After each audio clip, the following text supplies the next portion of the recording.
আমার ছিল আউটডোরে, বুঝতেই পারছো আউটডোরের জন্য আমরা রেডি। আউটডোরে আজকের ব্রাইড ছিল খুবই স্পেশাল আমার কাছে, বিকজ আমার যে ব্রাইড ছিল সে হলো আমারই স্টুডেন্ট শ্রেয়া।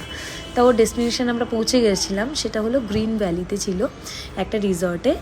আর সেখানে আমরা পৌঁছে গেছি, তারপর ওর কাছে শুনে নিই যে ওর কেমন লুক চাই। গ্ল্যামারাস এক কথায় আইসটা একটু মানে ব্রাইট টাইপের হবে, লিপসটা রেড চাই।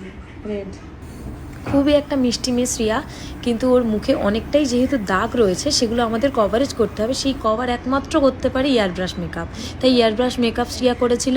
আর যেটা 24 আওয়ার স্টে করে এয়ার ব্রাশ মেকআপ, আর যেহেতু ওর পরদিন অবধি মেকআপটা রাখতে হবে।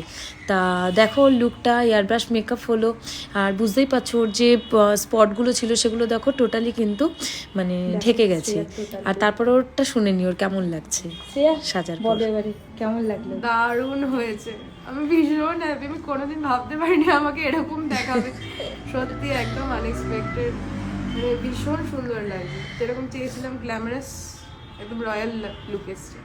খুব মিষ্টি লাগছে, খুব মিষ্টি মিষ্টিয়া। আর দেখো ওর রিসর্টটা কত সুন্দর সাজিয়েছে, সুইমিং পুলও আছে ওখানে। আর আমরা এবার আমাদের শেষ, আমরা ওখানে একটু খাওয়া দাওয়া করলাম, করে আমরা আমাদের বাড়ির জন্য আবার বেরিয়ে গেলাম। সবাই ভালো থেকো, বাই বাই, আবার দেখা হবে।